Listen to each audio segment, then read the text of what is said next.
The Sims Medieval is a brand new game from the Sims studio starring The Sims. I'm Rachel Bernstein. I'm the senior producer on The Sims Medieval, and I'm here to give you an overview of the game. So to give you an overview of what The Sims Medieval is, of course it's starring The Sims, it's set in a medieval period, and we're very excited about it. We've got a lot of new technology in the game. It introduces a whole new environment and a whole new way to play The Sims. The arc of the game is built around the idea of having hero Sims, quests that they go on, and a kingdom ambition that you're trying to achieve for your kingdom.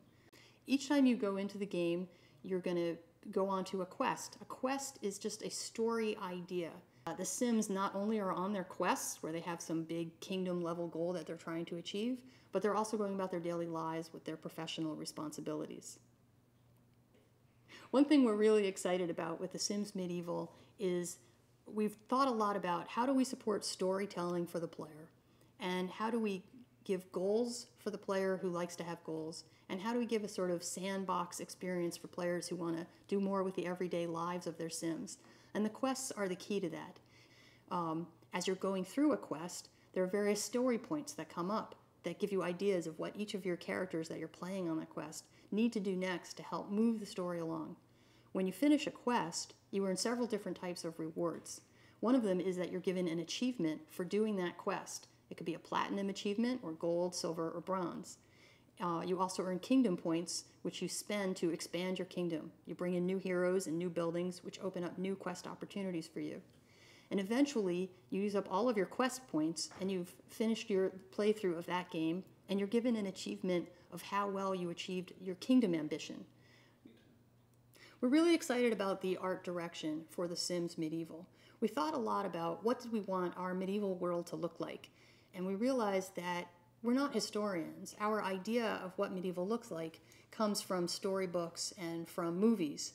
And we wanted to capture that sort of fantasy storybook look that we're all familiar with, which means that we wanted everything in the game to have a very painterly quality, to have all the textures look hand-painted, nothing to look too photorealistic. We wanted the outfits to look very handcrafted and rustic. We also worked a lot with the lighting. We think of medieval times as a time when there might have been very dark rooms with pools of light where a torch sconce is flickering against the wall. So we have a very broad dynamic range in this game, very bright areas in the sunlight and very dark areas as well. We've also worked with the look of the Sims themselves. We're using a technology called subsurface scattering, which gives the Sims a sort of rosy glow under their cheeks. And we've done tech to make their eyes look more lifelike. So all throughout the game, we want to create this immersive storybook world through a new art style for The Sims Medieval. With The Sims Medieval, we have a brand new look that is very different than anything that we've done in the Sims studio before. One of the important ways that you customize your world in The Sims Medieval and show your creativity is how you choose to craft your characters. Every time you expand your kingdom and you bring in a new building, you bring in a new hero Sim. If you're not interested in crafting your characters, you can just pick a default male or default female and get back into your game. But if what you want to do is really tweak the personalities and the looks of your character, you go into Create a Sim. You pick their outfits, you can customize them, and you pick their personality traits as well. Each Sim has 2 personality traits and a third thing called their fatal flaw. And if you want to, during the course of the game, you can have your Sim go on a quest and try to convert their fatal flaw into a legendary trait that will help them rather than hurt them.